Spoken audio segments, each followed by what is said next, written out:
dikurang muatan. Nah, misalnya di sini 17 dikurang muatannya jadi 18 elektronnya, sementara protonnya 17. Nah, untuk menentukan golongan, minus atau plus ini nggak berpengaruh. Jadi kalian nggak usah fokus di minus atau plus. Fokusnya hanya di nomor atom. Oke? Jadi misalnya Cl17. Nah, walaupun dia minus, positif, minus, nggak bermuatan, dia akan tetap berada di golongan 7A. Oke?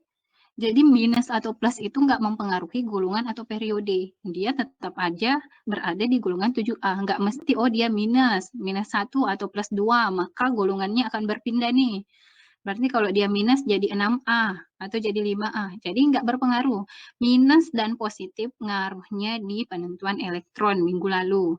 Di penentuan golongan itu enggak. Jadi fokusnya hanya di jumlah nomor atomnya berapa. Oke, siapa tadi Lilian?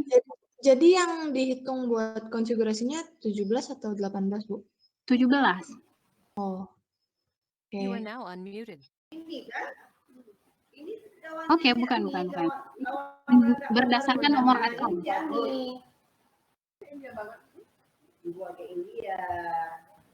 Oke, yang lain?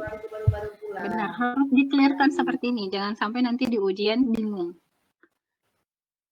Minus dan positif itu tidak berpengaruh terhadap konfigurasi. Pokoknya helium.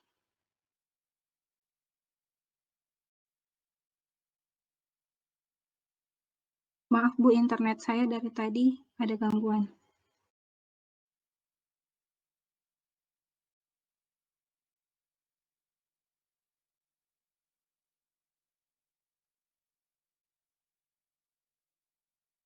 Internetnya ada gangguan. Oke, nggak masalah ya. Jadi, Oke, yang lain gimana nih?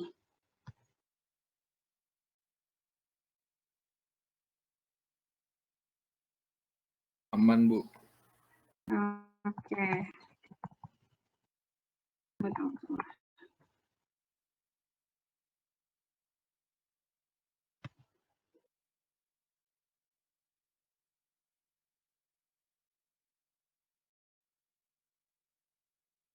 Oke, terus mana pertanyaan dari Sonia?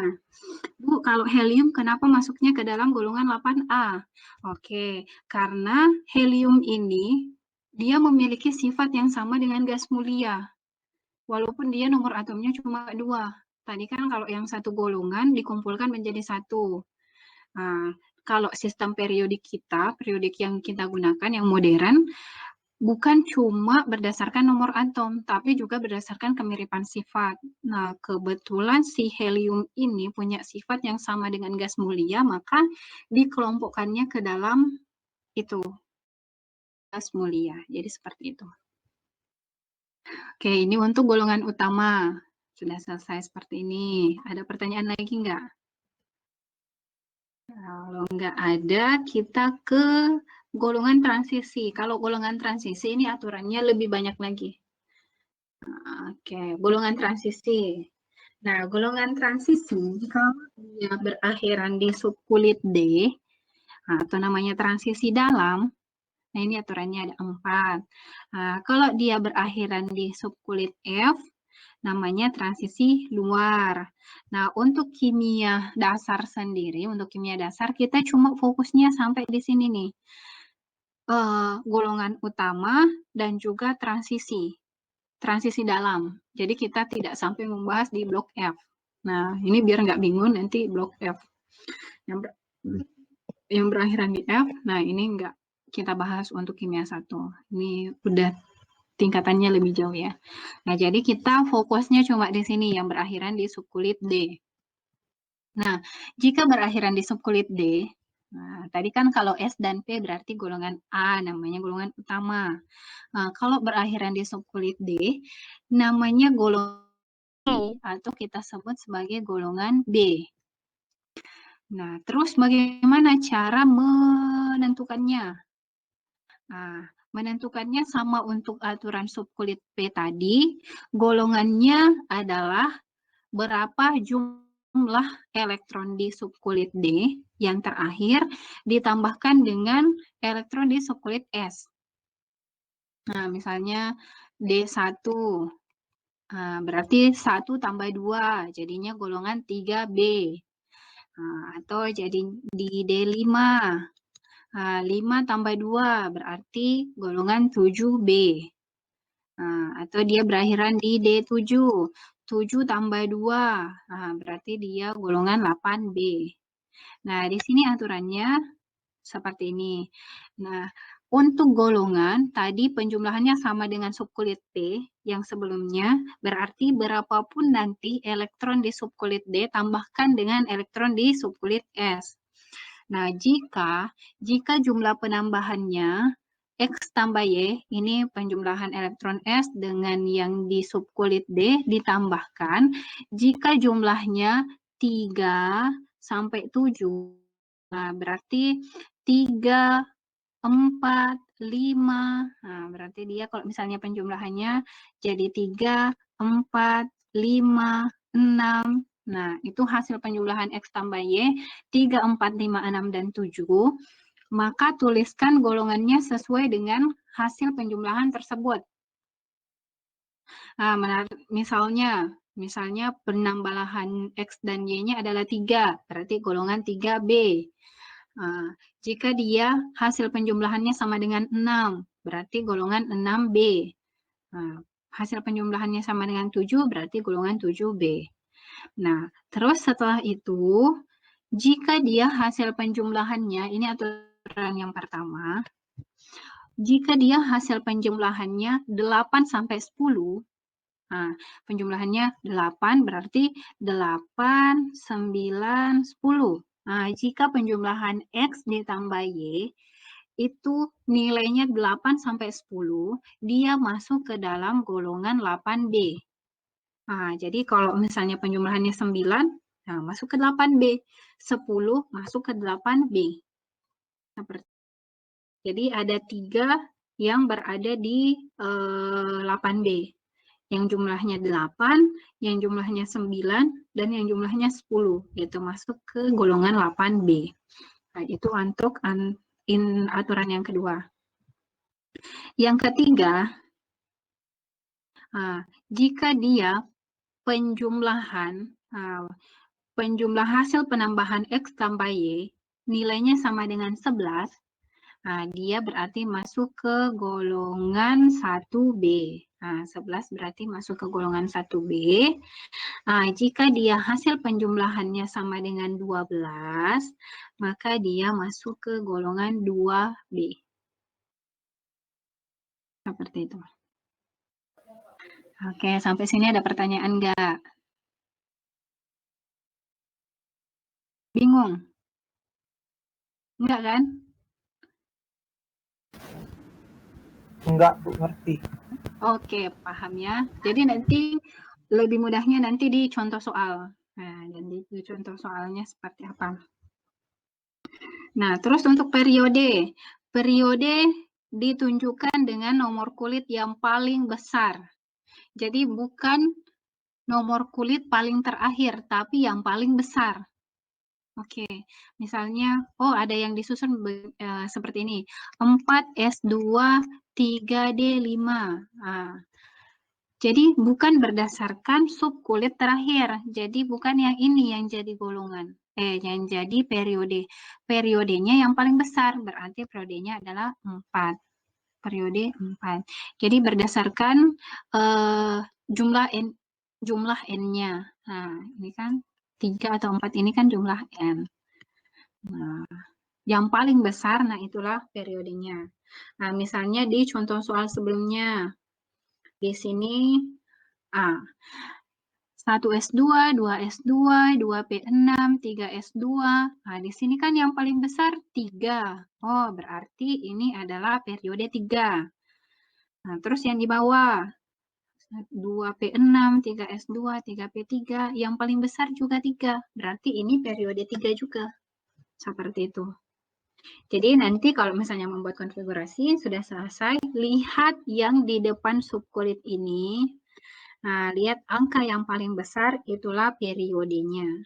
Jadi seperti itu untuk menentukan golongan dan periode.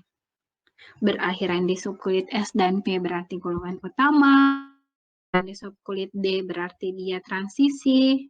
Transisi berarti harus ditambahkan dengan subkulit S.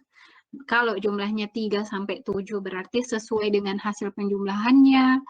Kalau dia jumlahnya 8 sampai 10 berarti masuk golongan 8B. Nah, hasil penjumlahannya 11 berarti dia masuk 1B. Hasil penjumlahannya 12 berarti 2B. Nah, periodenya ditunjukkan dengan nomor kulit yang paling besar. Dari 1 sampai 7. Oke, sampai sini ada pertanyaan. Oh iya Bu, yang itu Bu, yang kalau penjumlahannya 3 sampai 7 itu nanti tulis golongannya langsung tulis B atau ditulis juga misalnya 4B gitu. Iya, ditulisnya diikuti berdasarkan juga. penjumlahannya. Misalnya hasil penjumlahannya 5, tuliskan 5B. Oh, kalau kalian tuliskan B aja kan nggak ini, nggak tahu golongan berapa ya. Jadi ini maksudnya X tambah Y, di sini hasil penjumlahannya berapa, nah tuliskan dia berapa B. Oke, Figra? Kalau 9 Bu tetap ditulis 8B jadi. Benar. Kalau dia 9, B. 10, tulis 8B. Oke. Siap. Yang lain? Oke, kalau nggak ada, kita coba ke contoh soalnya. Bu, maaf Bu, saya mau nanya. Oke, siap, Faras. Penulisan periode, depannya yang ditulis atau sekalian sama 3 untuk periode kita bisa menggunakan huruf Latin. Oke, jadi untuk golongan gunakan angka Romawi. Jadi 1B. Tunggu.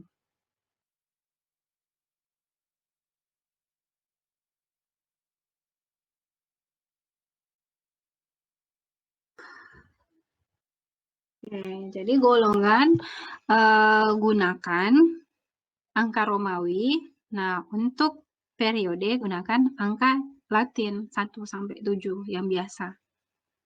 Seperti itu. Jangan kebalik ya. Jadi golongan Romawi periode yang Latin. Oke, yang lain?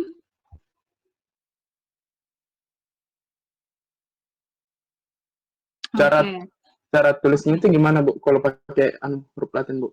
Ya seperti ini. Periode 1, 1, 2, 3.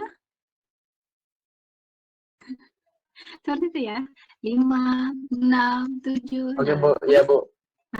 Tulisnya tulisan biasa. Sama seperti yang kita pelajari selama ini. Pakai tulisan angka bahasa Indonesia. Kalau golongan, terus pakai Romawi. Siapa lagi? Nggak ada. Kalau nggak ada, kita ke contoh soalnya. Nah, ini ada nama-namanya. Nah, misalnya dia golongan 1A. Nah, berarti dia golongan alkali. Nah, 2A alkali tanah, 3A boron. Nah, sampai 8A namanya golongan gas mulia. Nah, ini sudah dituliskan. Oh, berarti berakhirnya pasti kalau golongan 3A berarti pasti berakhir di NS2 NP1. Nah, dan seterusnya. Nah, kalian lihat aja kalau buat konfigurasi, berakhiran di sini, berarti dia gas mulia. Nah, 3B berarti D, di D ada 1 elektron, terus ditambahkan 2 elektron dari S, nah, berarti 3B. Nah, dan seterusnya, sampai di D10, terus ditambahkan 2 elektron di subkulit S, jadinya 2B. Oke, lanjut. Kita lihat aja ya. Nah, contoh soalnya. Misalnya, unsur Na dengan nomor atom 11, tentukan periode dan golongannya. Coba, saya mau lihat kalian benar, udah paham belum? Ini tanpa membuka tabel periodik ya. Jadi, coba buat konfigurasinya dari 1S2, nah sampai selesai 11,